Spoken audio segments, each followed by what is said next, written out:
You have probably been told that money problems begin with small habits: coffee, takeout, impulse purchases. But the average household in the United States spent $2,189 per month on housing and $1,110 per month on transportation. In 2024, that is more than half of total household spending gone before groceries, childcare, debt payoff, or investing even begin. So if half the budget is already spoken for at the start of the month, were small cuts ever going to solve the real problem?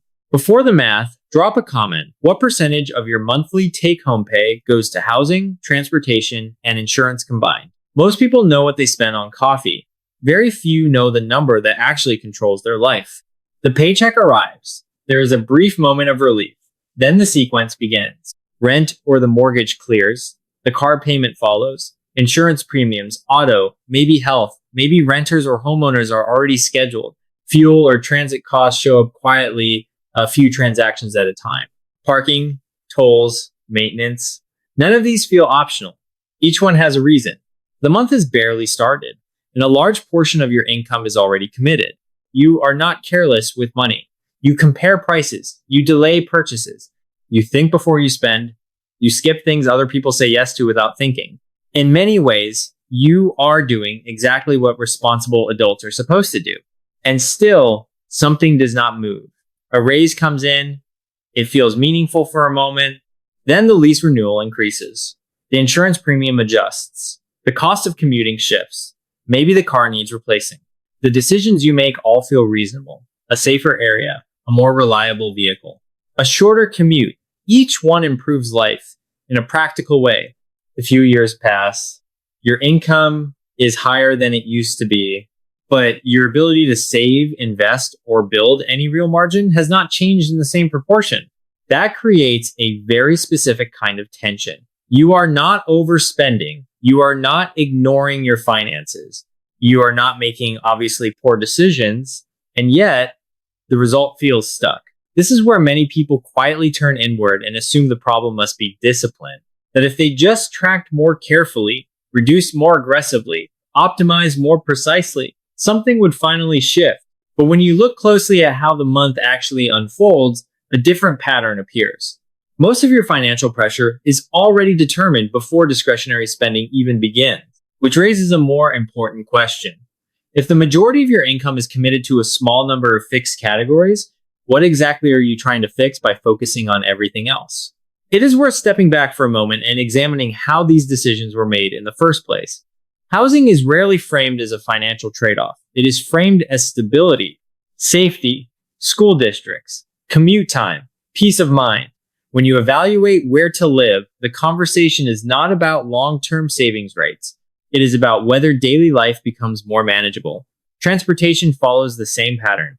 A reliable vehicle is not presented as a luxury. It is presented as responsibility. Getting to work on time, being available when needed, supporting a family, reducing stress. In many regions, it is not optional. Distance and infrastructure make transportation a requirement. Each individual decision makes sense. A better neighborhood reduces risk. A reliable car reduces uncertainty. A shorter commute reduces friction. None of these are irrational. They are logical responses to the environment. But when these decisions accumulate, something structural begins to form. When large recurring categories like housing and transportation dominate spending, the rest of the budget becomes reactive. The flexibility you expect later in the month is already constrained by commitments made at the beginning. This is reflected in how financial institutions measure pressure. The Federal Reserve tracks the household debt service ratio, which measures how much of disposable income is already committed to required payments. Required obligations shape financial outcomes before discretionary choices even begin. Combine that with data showing housing and transportation account for more than half of average household spending, and the picture becomes clearer. The system does not require extreme behavior to create strain. It functions effectively within normal, responsible decision. That is the shift in perspective. The issue is not that you made poor choices. The issue is that the structure those choices created leaves very little room to adjust afterward.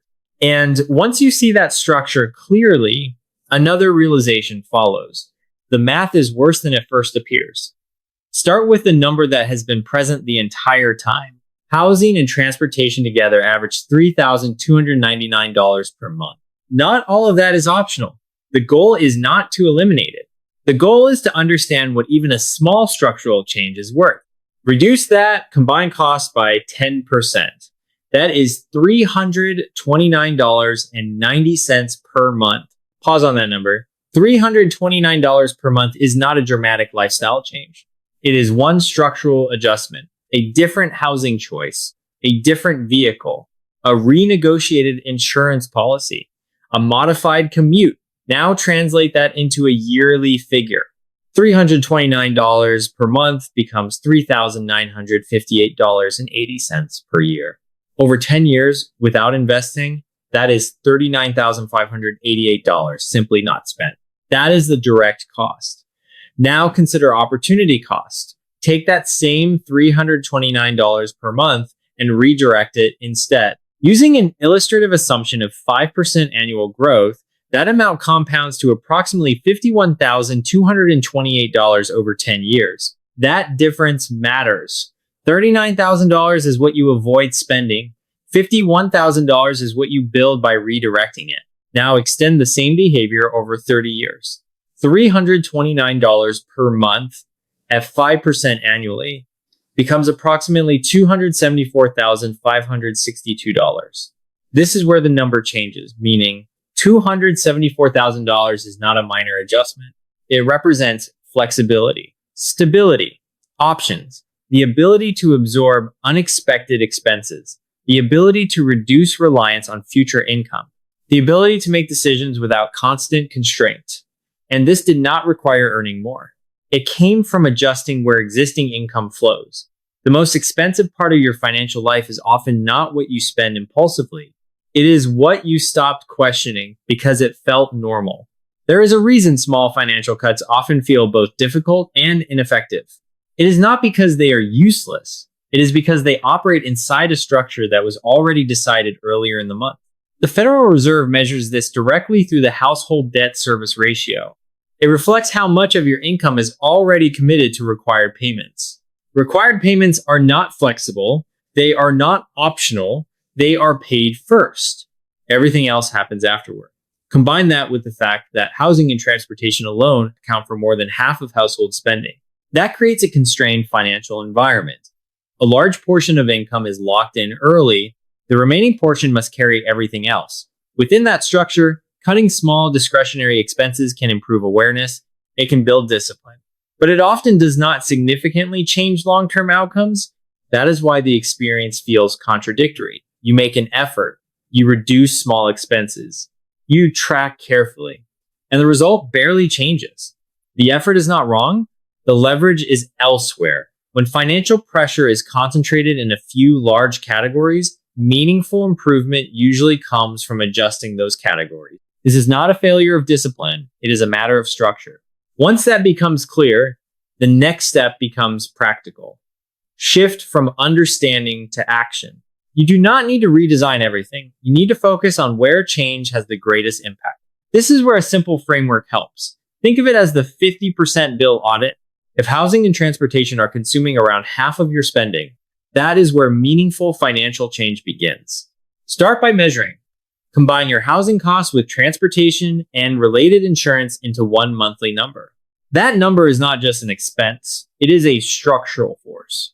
Next, explore options. Not commitments, options. A different housing setup, a different commute, a different vehicle or insurance plan. Then make one change, one adjustment that creates a recurring monthly difference. If that difference is around $300 per month, the same math begins working in your favor. $300 per month redirected consistently becomes meaningful over time. Using the same illustrative 5% assumption that grows into tens of thousands over a decade and into the range of hundreds of thousands over longer periods. The impact does not come from the size of the number. It comes from consistency. This is where wealth becomes clearer. Wealth is not what is visible. It is not the home, the car, or the location. It is the margin between what you earn and what is already committed. When that margin exists, your financial life changes. Unexpected costs become manageable. Opportunities become realistic. Time becomes more flexible. You do not need to optimize everything. You need to understand which numbers are shaping your outcome. Once you see that clearly, the path forward becomes simpler. It is not about doing more, it is about adjusting the few decisions that matter most and allowing consistency to do the rest.